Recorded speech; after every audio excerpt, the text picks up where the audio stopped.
रामायण कथा। बहुत समय पहले राजा दशरथ अयोध्या साम्राज्य पर शासन किया करते थे। हालांकि राजा की 3 पत्नियां थीं, फिर भी उनकी कोई संतान नहीं थी। मुख्य पुजारी वशिष्ठ ने दशरथ को देवताओं से वरदान प्राप्त करने के लिए अग्नि यज्ञ करने की सलाह दी। उन्होंने वैसा ही किया और देवता प्रसन्न हुए।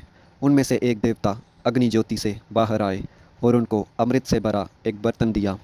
भगवान ने दशरथ से कहा कि वह अपनी तीनों पत्नियों कौशल्या, कैकेयी और सुमित्रा के साथ ये अमृत बांटें। कुछ समय बाद तीनों रानियों ने बेटों को जन्म दिया। कौशल्या के राम, कैकेयी के भरत और सुमित्रा के जुड़वा बच्चे लक्ष्मण और शत्रुघ्न हुए। पूरा साम्राज्य आनंदित हो गया। चारों युवा प्रधान, बुद्धिमान और अच्छे स्वभाव के थे।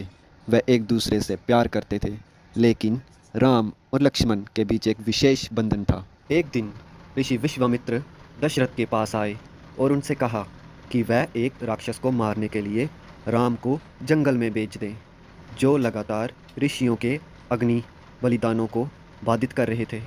दशरथ ने विश्वामित्र के साथ राम और लक्ष्मण दोनों को भेज दिया। राम उस भयानक राक्षस ताड़का को मारने में सक्षम थे। विश्वामित्र ये देखकर बहुत प्रसन्न हुए। इसके बाद विश्वामित्र युवा राजकुमारों को पड़ोसी राज्य मिथिला में ले गए, जिस पर राजा जनक का शासन था। मिथिला में राम भगवान शिव द्वारा दिए गए एक महान धनुष को जकड़ने में सफल रहे। पहले भी बहुत से राजकुमार कोशिश कर चुके थे, परंतु वे असफल रहे। समारोह में जीतने पर उन्होंने सीता से विवाह कर लिया। राम ने सीता से विवाह किया और वह कई वर्षों तक सुख से रहे।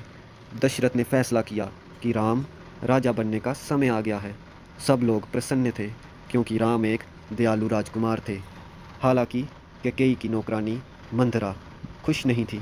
वह चाहती थी कि उसकी रानी का बेटा भरत राजा बने। मंदरा ने कैकेयी के मन में राम के खिलाफ विष भर दिया। उसने दशरथ से उन 2 वरदानों को मांगने का निश्चय किया, जिनसे उसने वादा किया था।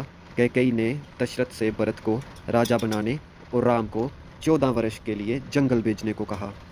राजा दशरथ हृदय विदारक थे, लेकिन वह अपना वादा निभाने के लिए बाध्य थे। सीता और लक्ष्मण के साथ राम बिना किसी हिचकिचाहट के जंगल में चले गए। पूरा साम्राज्य शोकग्रस्त था। ये सब दशरथ से देखा नहीं गया और उनकी तुरंत मृत्यु हो गई। अपनी माँ के गलत कार्यों से भरत भयभीत थे। वह राम को वापस अयोध्या लाने के लिए जंगल में गए। जब उन्होंने इनकार कर दिया तो भरत राम की खड़ायू ले गए और उन्हें सिंहासन पर बिठाया। उन्होंने कहा कि वह राम के लौटने तक शासन करेंगे। प्रकृति के खजाने की सुंदरता और शांति के बीच राम, सीता और लक्ष्मण वन में रहने लगे। पक्षी गाते थे, धाराएं हिलती थी और फूल हजारों में खिलते थे। एक दिन एक भयानक बात हुई।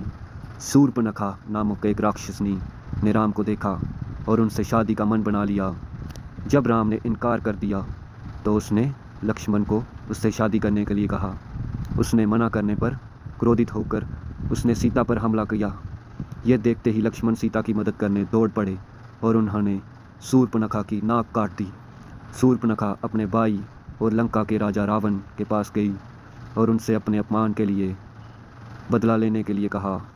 रावण ने मारीच को भेजा, जिसने सीता को आकर्षित करने के लिए स्वर्ण मृग का रूप धारण किया। यह देखते ही सीता ने राम से इसे पकड़ने के लिए कहा। राम ने हिरण का पीछा किया और अंत में उस पर बाण चलाया। मारीच ने राम की आवाज़ में लक्ष्मण को बुलाया। राम की आवाज़ सुनकर सीता डर गई और लक्ष्मण को उसकी मदद करने के लिए भेजा। जाने से पहले लक्ष्मण ने लक्ष्मण रेखा खींची और उन्हें किसी भी परिस्थिति में रेखा को पार करने के लिए मना किया।